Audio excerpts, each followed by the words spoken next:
ಹೇಳಿದ್ದೇವೆ. ಸ್ಕ್ಯಾನಿಂಗ್ ಸುಮಾರು 50% ಕಡೆ 9,000 ಆಗ್ತಾ ಇದೆ, ಇನ್ನೊಂದು 30% ಕಡೆ 7,000 ಮೇಲೆ ಆಗ್ತಾ ಇದೆ.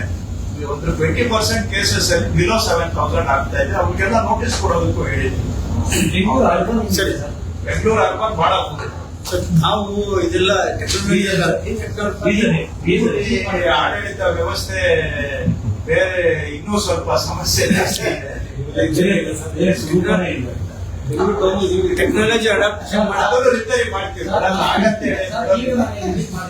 ಹೌದು ಹೌದು, ಒಳ್ಳೆ ಮಾತಿಗೆ ಅವರು ಕೇಳಿಸ್ಕೊಂಡು ಕೆಲಸ ಮಾಡ್ಲಿಲ್ಲ ಅಂದ್ರೆ ಬೇರೆ ತರನು ಅವ್ರು ಮಾಡ್ತೀವಿ.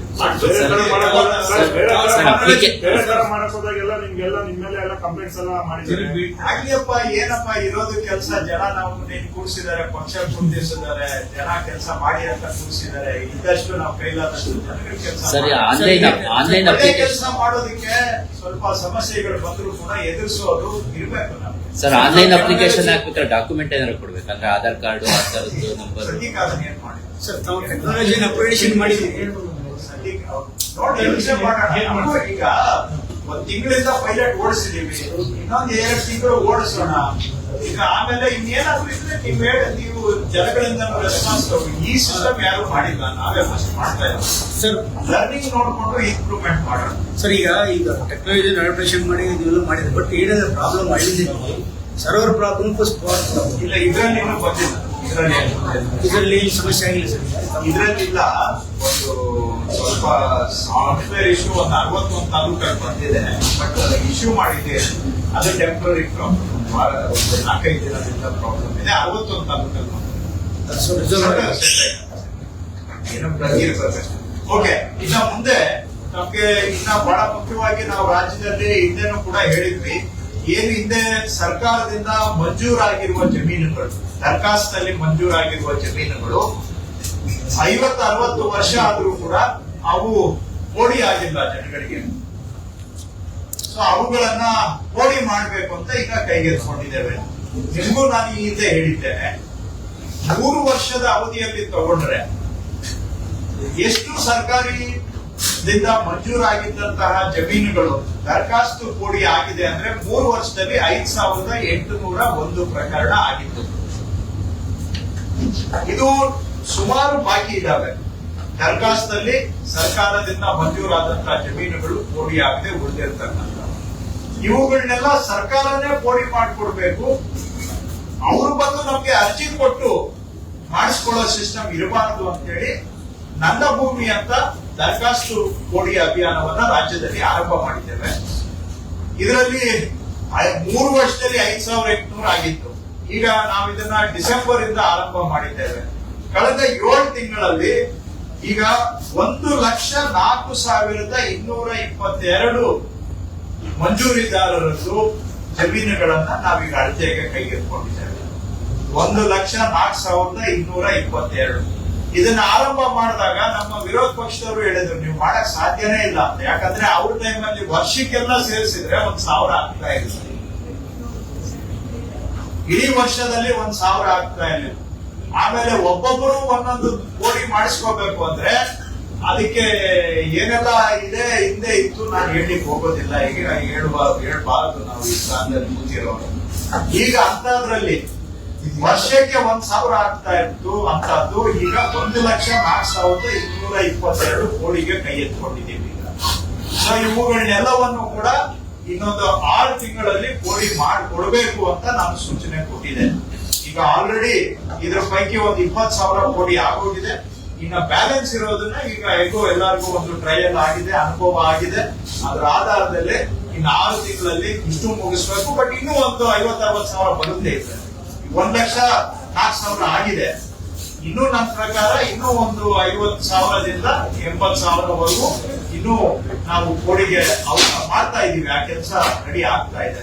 ಸೊ ಇಷ್ಟು ಜನಗಳಿಗೆ ಸರ್ಕಾರನೇ ಅವರ ಮನೆ ಬಾಗಿಲಿಗೆ ಹೋಗಿ ನಾವು ದರಖಾಸ್ತು ಕೋಡಿಯನ್ನ ಮಾಡಿಕೊಟ್ಟು ಸರ್ಕಾರದಿಂದ ಹಿಂದೆ ಮಂಜೂರಾಗಿದ್ದ ಜಮೀನಿಗೆ ಪಕ್ಕ ದಾಖಲೆಗಳನ್ನ ಅವರ ಕೈಗೆ ಕೊಟ್ಟು ಅವರ ಮಾಲೀಕತ್ವಕ್ಕೆ ಒಂದು ಗ್ಯಾರಂಟಿಯನ್ನ ಕೊಡುವಂತ ಕಾರ್ಯಕ್ರಮವನ್ನ ದರಖಾಸ್ತು ಕೋಡಿ ಅಭಿಯಾನ ನನ್ನ ಭೂಮಿ ಅಂತ ಈ ಕಾರ್ಯಕ್ರಮವನ್ನ ನಾವು ಮಾಡ್ತಾ ಇದ್ದೇವೆ.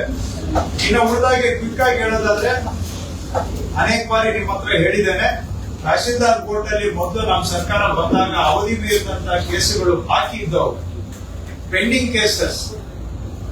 ಕೇಸುಗಳು 10,784 ಇತ್ತು. ಓವರ್ ಪೆಂಡಿಂಗ್ ಕೇಸಸ್ ಇವೆಲ್ಲ ಅಂದ್ರೆ ಅವಧಿ ಮೀರಿದಂತಹವು.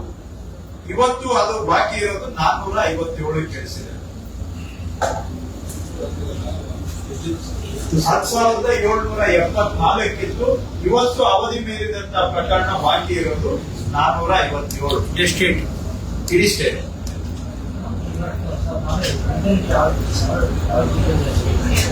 ಈಗ 457 ಜಾಸ್ತಿ ಇದೆ ಅಂತ ಹೆಂಗ್ ಹೇಳ್ತೀವಿ?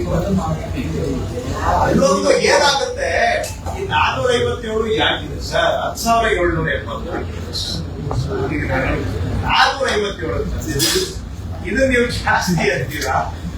10,774 ಕೇಳಲಿಲ್ಲ ನೀವು ಯಾರು ಕೂಡ. 457 ಇಳಿಸಿದ್ದೀವಿ ಅಂದ್ರೆ ಅದು ಏನು ಜಾಸ್ತಿ ಇದೆ ಅಂದ್ರೆ, ಅದು 457 ಯಾಕಿದೆ ಅಂದ್ರೆ, ಅದೆಲ್ಲ ಎಷ್ಟು ದಿನ ಡಿಲೇ ಆಗಿದೆ ಅಂದ್ರೆ 2 days 3 days ಕ್ರಾಸ್ ಆಗಿರುತ್ತೆ.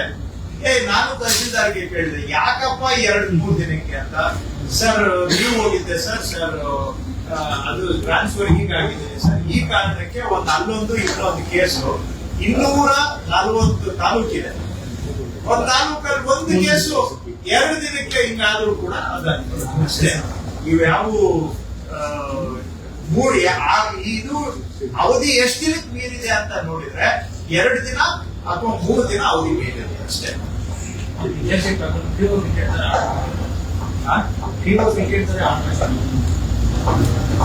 ಪೋಸ್ಟೆಡ್ ಫಾರ್ ಆರ್ಡರ್ಸ್ ಕೂಡ ನಾನು ಎಷ್ಟು ದಿನ ಪೋಸ್ಟೆಡ್ ಫಾರ್ ಆರ್ಡರ್ಸ್ ಅಂತ ನನ್ನ ಹತ್ರ ರೆಕಾರ್ಡ್ ಇದೆ, ಬೇಕಾದ್ರೆ ಅದನ್ನು ನಾವು ರಿವ್ಯೂ ಮಾಡ್ತೀವಿ. 15 ದಿನ ಮ್ಯಾಕ್ಸಿಮಮ್ ಪೋಸ್ಟೆಡ್ ಫಾರ್ ಆರ್ಡರ್ಸ್. ಅದರ ಮೇಲೆ ಮೀರಿರೋದು ಎಷ್ಟು ಅಂತಾನು ಕೂಡ ನಾನು ರಿವ್ಯೂ ಮಾಡ್ತೇನೆ ಪ್ರತಿ ವಾರ. ಅದನ್ನು ಕೂಡ ನಾವೇನು ಬಿಟ್ಟಿಲ್ಲ. ಕೆಲವು ಕಡೆ AC ಕೋರ್ಟ್ ಅಲ್ಲಿ ಆ ತರದ್ದು ಒಂದು 10 ಕೇಸು 15 ಕೇಸು ಇದಾವೆ, ಇಲ್ಲ ಅಂತಲ್ಲ, ನಾನು ಇಲ್ಲ ಅಂತ ಹೇಳ್ತಾ ಇಲ್ಲ. ಬಟ್ ಅದನ್ನು ನಾನು ರಿವ್ಯೂ ಮಾಡೋದ್ರಿಂದ ಅದನ್ನು ಕೂಡ ಕಂಟ್ರೋಲ್ ಅಲ್ಲಿ ಇದೆ. ಅಲ್ಲೊಂದು ಇಲ್ಲೊಂದು ಇದೆ, ಇಲ್ಲ ಅಂತ ನಾನು ಹೇಳ್ತಾ ಇಲ್ಲ, but very much under control. ಈಗ 10,774 457 ನೀವೇ ಹೇಳಿ. ಹಾಗೇನೆ AC ಕೋರ್ಟ್ ಅಲ್ಲಿ ಅವಧಿ ಮೀರಿದಂತಹ ಕೇಸುಗಳು ನಾವು ಸರ್ಕಾರ ಮಾಡಿದಾಗ 62,857 ಇತ್ತು ಅವಧಿ ಮೀರಿದಂತಹ ಕೇಸು. ಇವತ್ತು 20,211ಕ್ಕೆ ಇಳಿಸಿದ್ದಾರೆ. 62,000 ಇದ್ದಿದ್ದು ಇದೆ, ಇನ್ನೂ ಇದೆ. ಬಟ್ ಆಯ್ತು, ಇದನ್ನು ಡಿಲೇ ಆಗ್ತಾ ಇದೆ, ನಾನು ಇಲ್ಲ ಅಂತ ಹೇಳಲ್ಲ. ಬಟ್ 62,000 ಬಿಟ್ಟು ಹೋಗಿದ್ದು, ಈ 20,000 40,000 ಇಳಿಸಿದೀವಿ. ಅಂದ್ರೆ 66% ಅವ್ರು ಬಿಟ್ಟು ಹೋಗಿದ್ದನ್ನ ಮಾಡಿದೀವಿ. ಈಗ 20,000 ಇದೆ, ಬಿಟ್ಟಿಲ್ಲ. ಇವತ್ತು ದಿನ ಇದನ್ನ ಇಳಿಸ್ತಾನೆ ಇದ್ದೀವಿ. ಈ 62,000ದಲ್ಲಿ 1 ವರ್ಷಕ್ಕಿಂತ ಮೀರಿದಂತ ಕೇಸುಗಳೇ 59,339 ಇತ್ತು. More than 1 year overdue, more than 1 year pending ಇದ್ದವು 59,339 ಇತ್ತು. ಅದು ಇವತ್ತು 16,107ಕ್ಕೆ ಬಂದಿದೆ. ಇನ್ನೂ ವಿಶೇಷ ನಿಮ್ಗೆ ಹೇಳ್ತೀನಿ, ಈಗ ಕೇಳಿಸ್ಕೊಂಡು. ಈ 62,000ದಲ್ಲಿ 5 ವರ್ಷಕ್ಕಿಂತ ಅವಧಿ ಮೀರಿದಂತಹ ಪ್ರಕರಣ 32,787 ಇತ್ತು. AC ಕೋರ್ಟ್ಗೆ ಕಾನೂನಲ್ಲಿ ಕೊಟ್ಟಿರೋದು 6 ತಿಂಗಳ ಅವಧಿ. 5 ವರ್ಷ ಮೀರಿ ಬಾಕಿ ಇದ್ದಂತ ಕೇಸು 32,787 ಇತ್ತು. ಆ 32,000 ಇವತ್ತು 4,977 ಇಳಿಸಿದೆ. 32,777 ಇದ್ದಿದ್ದು 5 ವರ್ಷಕ್ಕಿಂತ ಮೀರಿದ್ದು 4,977 ಇಳಿಸಿದೆ. ಪ್ರಯಾರಿಟಿ ಇದಕ್ಕೆ ಕೊಟ್ಟಿದೆ. ಸೊ ಇನ್ನ ಬಾಕಿ ಒಟ್ಟು ಏನಿದೆ ಅವಧಿ ಮೀರಿದಂತ ಕೇಸು 20,000. ಇದನ್ನು ಕೂಡ ಇನ್ನ ಬರುವ ಒಂದು 4 ತಿಂಗಳು ಒಳಗಡೆ ಆಲ್ಮೋಸ್ಟ್ ಇದನ್ನ ನೀಲ್ ಮಾಡಬೇಕು ಅಂತ ಟಾರ್ಗೆಟ್ ಇಟ್ಕೊಂಡು, ನಿಮ್ಗೆ ಗೊತ್ತಿರೋ ಹಾಗೆ ಒಂದು 19 ಸ್ಪೆಷಲ್ ACಗಳನ್ನ ಅಪಾಯಿಂಟ್ ಮಾಡಿ ಕೇಸ್ ಡಿಸ್ಪೋಸಲ್ ಅನ್ನ ಮಾಡಿಸ್ತಾ ಇದ್ದೇವೆ. ಸೊ ದಟ್ ಜನ ನಮ್ಮ ಕಚೇರಿಗಳಿಗೆ ಅಲಿಯುವಂತಹದ್ದು ನಿಲ್ಲಬೇಕು ಅಂತ ಹೇಳಿ. ಆಮೇಲೆ ಅವರು ಇದು ಎಲ್ಲ 5 ವರ್ಷ 10 ವರ್ಷ 12 ವರ್ಷ ಬಾಕಿ ಇತ್ತು. ಅಂತವುಗಳನ್ನೆಲ್ಲ ಹುಡುಕಿ ಈಗ ನಾವು ವಿಲೆ ಮಾಡುವಂತಹದ್ದು ಮಾಡ್ತಾ ಇದ್ದೇವೆ.